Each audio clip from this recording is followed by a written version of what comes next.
This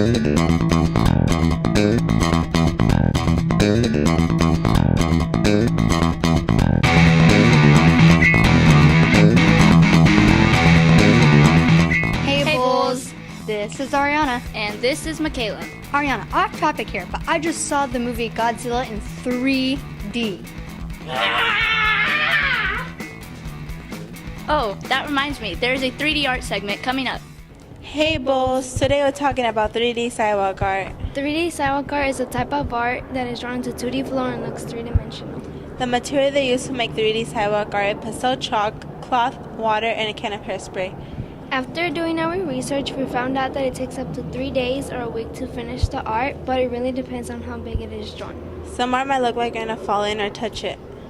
Hey, did you know there's a spring festival each year? No, but we missed it. Oh well, there's amazing art and it's located in Oceanside. Well, now I know. Now we'll be showing you a video of 3D sidewalk art. I love what I do because I get to take a piece of pavement and transform it into this amazing imaginary world. And the great thing about it is people can actually step into and be a part of it. My name is Tracy Lee Stum.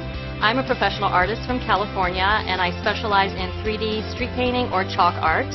And this is my Flickr moment. I found street painting by accident. I actually had been a successful mural painter and happened upon this street painting festival. Hundreds of people down on the pavement making these amazing museum quality masterpieces with chalk pastel. And I thought to myself, I have to do this. This is my tribe. These are my people. I want to join up. And I've been doing it ever since. The process involved in street painting has several components. The first component is the design. I typically spend anywhere from a couple of days to a couple of weeks getting a design right. The second component is actually putting it down on the street, working for 3 days typically. The third component, of course, is opening it up to the public, letting people play with it, interact, and taking photos. That was flippin' awesome. I know, right? It was a trip. I'm gonna miss Miss Hamilton's class so much. Well, don't worry. We still have some memories in our next clip. Okay, great. Hello, Rancho Minerva Bulls. Today we are joined by our special guest, Miss Hamilton. Thank you for joining us. We have a few questions for you. What was one of the most challenging obstacles you had to face in life? Well, I think that during my teaching career, I'm going to answer this in a general way. The hardest obstacle for me personally has been to motivate kids that aren't into school. So I go home every day and I think, did I make a difference? Did I help that kid? Is that kid going to go to college? It really matters to me if the kids are interested in the curriculum and if they're learning. And so I feel like when really, really bright kids aren't giving me their best shot, their A game, so to speak, I just feel so disappointed. So it's like a big challenge for me to overcome that and try to think of new ways to get them excited so they'll do their best. Did anyone inspire you to become a teacher? Absolutely. I come from a great line of teachers. My grandparents were teachers, my parents were teachers, and my sister's a teacher. And now I think my daughter's going to be a teacher. So teaching's kind of in my genes, you might want to say. It's like I knew early on I was going to be a teacher. I didn't have very many friends when I was a kid because most of the times when the kids would come over, I'd make them play school. And I would be the teacher and give them punishments and make them sit in the corner. So I think, probably my dad was the biggest inspiration. I was not going to be a teacher for a little while, and he wrote me a 3-page letter and said that he thought it was my gift. And so I was actually a forest ranger at that time, and I went back to school and got my teaching credential because of the letter that my dad wrote me. So my dad, who's passed away, and this makes me sad to say, really made a huge difference about my decision to go back into teaching. Now, the most important question, do you prefer Team Jacob or Team Edward? I like Edward because Jacob is always trying to show off his body, and I don't like that kind of body. It's like too, fit, or I don't know. He's always taking his shirt off. And Edward is smart And he's more, I think he has more of a way of being charming than Jacob. Jacob is just kind of an idiot. Plus, who likes a werewolf? As much as we enjoy being in the past, it's time for us to go back to the present. Thank you, Miss Hamilton. You're welcome. Thank you. So, what do you have to say about Miss Hamilton not liking your Ripley abs? Oh, you're the strong and silent type. Don't be shy. Don't worry. We love you. Let's go from world-class hottie To World Cup soccer. Hi, I'm Edwin, and this is RMN News. In 2010, FIFA World Cup was the 19th FIFA World Cup.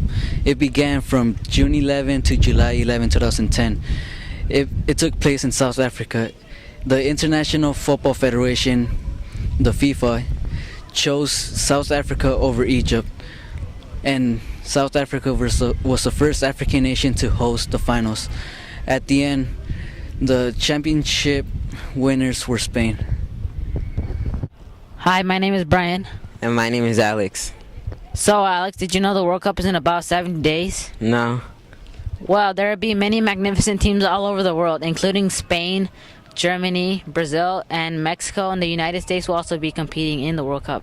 Yes, I personally think Germany will win the World Cup because of their good defender players. For example, they have a lot of good players. Who do you think will win the World Cup? I think Germany will.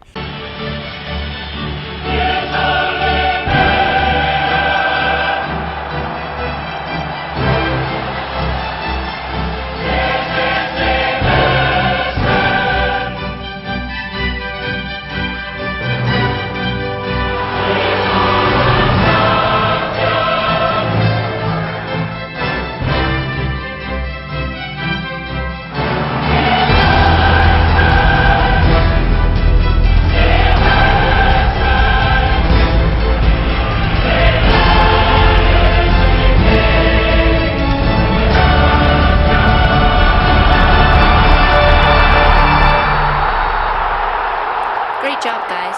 Now we have another segment of art coming up. It's Katja's time lapse.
Oriana.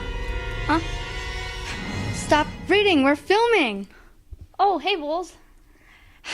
Getting back on topic, there's another segment coming up about a book. This awesome possum book called Mystic City. Hi, Wolves. My name is Jennifer Cabrera, and I'm here to talk about a book called Mystic City. The action of Mystic City takes place in modern-day Manhattan, but in a city much different than ours today. This Manhattan takes place in a magical, technological marvel. The rich and powerful live in the upper reaches of buildings known as the Aries, moving with magical light rails, rarely setting foot on the ground. The poor live in the depths, traveling the flooded roadways and tunnels, a result of global warming, with motorized gondolas, fearing and hating the ruling class. Mixed with the working class in the depths are the mystics, those born with magical powers who are monitored and regulated by the city. Holy buns! That was a great segment to end today's show with. I agree, but unfortunately, it's our last episode of RMN News. News you can believe in. Oh, what?